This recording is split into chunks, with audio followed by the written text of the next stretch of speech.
అసలుకే ఆ ఏరియాకి వెళ్తాకే లేట్ అయిపోయింది అనుకుంటే ఈ మైక్ సౌండ్ కూడా రావట్లేదు. నాకేమో అరిసే అలవాటు లేదు. మైక్ ఏమో చూడండి ఆన్ అయిందా, అలా ఆఫ్ అయిపోయింది. చూడండి ఛార్జింగ్ లేదు. దానికి తగ్గట్టు బ్యాటరీ కూడా ఒకటే తీసుకొచ్చా, మర్చిపోయా.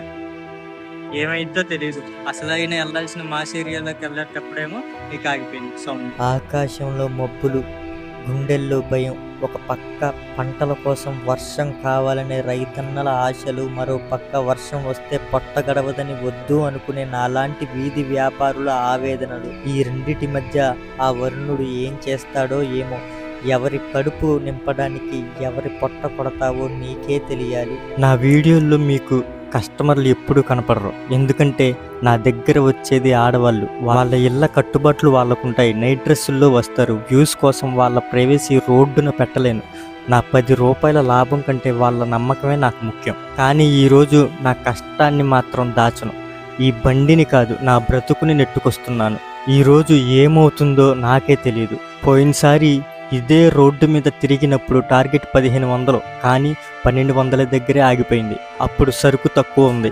ఈరోజు చూశారుగా, ఆ 1500 టార్గెట్ని రీచ్ అవుతానా లేదా, ఈ రోజన్నా 1500 సంపాదించగలనా లేదా, ఒక 3 గంటల్లో. ప్రస్తుతానికి 7:45 అయింది. బయలుదేరుతున్నాను. నా పోరాటాన్ని మొదలు పెడుతున్నాను. ఈ బండి నిండుగా ఉన్నట్టే మన జీవితాలు కూడా ఎన్నో ఆశలతో నిండుగా ఉంటాయి.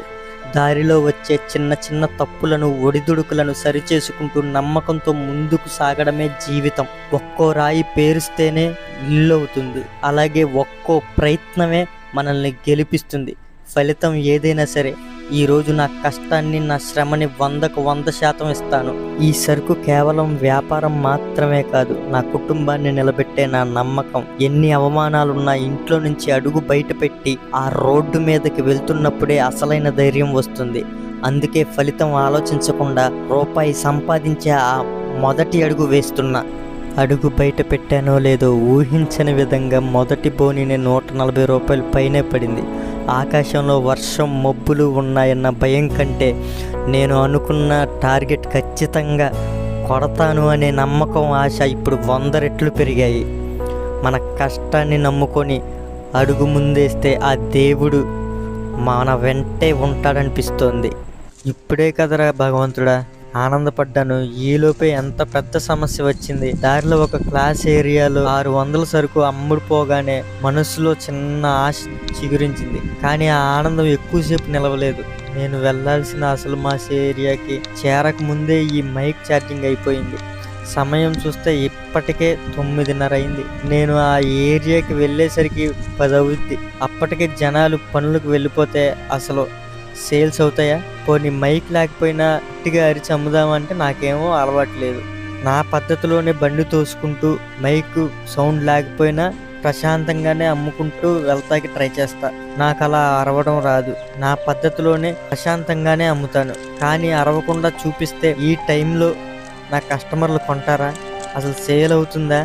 కానీ ఇంకో పక్క ఆ టార్గెట్ కళ్ళ ముందు కనిపిస్తుంది. ఇప్పుడు ఈ పరిస్థితుల్లో ముందుకు వెళ్ళాలా, వెనక్కి తగ్గిపోవాలా? ఆ భగవంతుడే దారి చూపించాలి. వెనక్కి తిరిగి వెళ్ళిపోతామా అనే నిరాశలో ఉన్న నాకు దారిలో సరిగ్గా ఈ బోర్డు కనిపించింది. అవకాశం చేజారిందని దిగులు చెందకు, వేరొక ద్వారం తెరిచి ఉంటుంది మిత్రమా. ఆ క్షణంలో సాక్షాత్తు ఆ భగవంతుడే నా ముందుకు వచ్చి నా భుజం తట్టి, నువ్వు ఆగకు, ముందుకు వెళ్ళు, నీ కోసం ఇంకో తలుపు తెరిచే ఉంది అని నాతో ప్రత్యక్షంగా మాట్లాడినట్టు అనిపించింది. మైక్ పోతే ఏంటి, టైం అయిపోతే ఏంటి, ఒక ద్వారం మూసుకుంటే నా కష్టాన్ని గుర్తించే 1000 ద్వారాలు తెరుచుకుంటాయి. ఆ చిన్న కొటేషన్ రాసిన ఆ పుణ్యాత్ముడికి నా గుండె నిండా ధన్యవాదాలు. పడిపోయిన నా ఆశ మళ్ళీ చిగురించింది. పోయిన ధైర్యం రెట్టింపై తిరిగి వచ్చింది.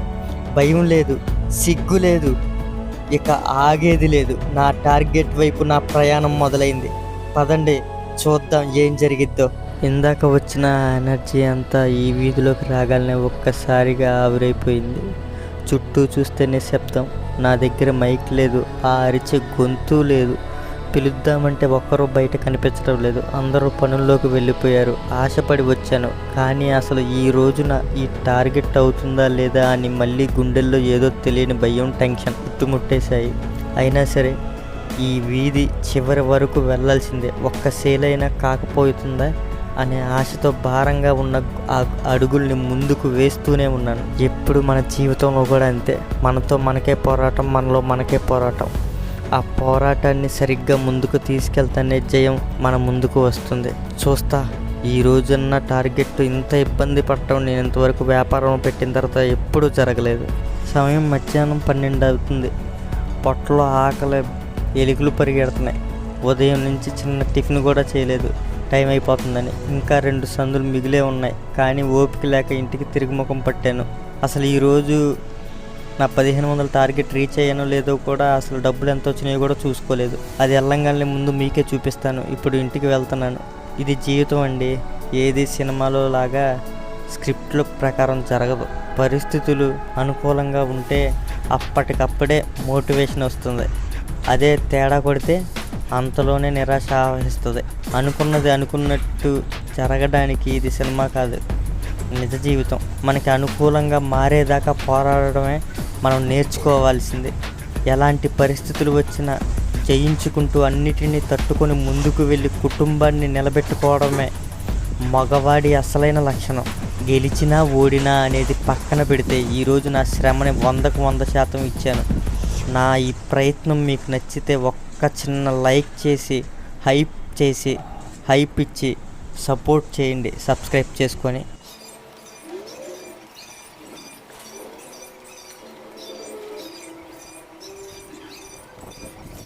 ఇప్పుడు చూడండి, అవి 200 నోట్లు.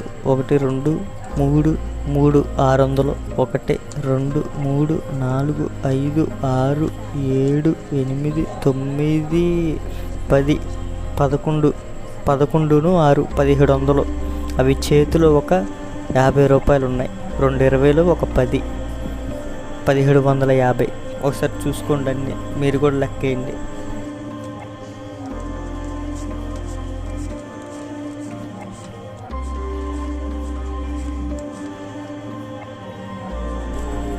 ఈ యొక్క 100 రూపాయలు చిల్లర ఉన్నాయి అన్నమాట. అవి కాకుండా ఇంకొక 25 రూపాయలు చేంజ్ కూడా ఉన్నాయి నా దగ్గర. అవి కాకుండా ఫోన్పేలో 45 రూపాయలు పడినాయి. మొత్తం ఎంత? 2000 వచ్చినాయి మొత్తం. 1500 టార్గెట్ అనుకుంటే ఏకంగా 1995 వచ్చాయి. జీవితం అంతేనండి. పుట్టి తిని చావడానికి మనమేమైనా జంతువులమా? మనుషులం. కష్టాన్ని అనుభవించాలి, నిరాశను తట్టుకోవాలి, ఆశతో పోరాడి ఆ ఆనందాన్ని, విజయాన్ని సొంతం చేసుకోవాలి. అదే కదండి అసలైన జీవితం. ఒక్కటి గుర్తుపెట్టుకోండి, కష్టం ఎంత పెద్దగా వస్తే దాన్ని ఎదిరించి సాధించే విజయం అంత పెద్దగా ఉంటుంది. చిన్న కష్టానికి చిన్న విజయం, పెద్ద కష్టానికి పెద్ద విజయం. కానీ విజయం మాత్రం ఆ కష్టాన్ని ఎదిరించి నిలబడితేనే దక్కుతుంది.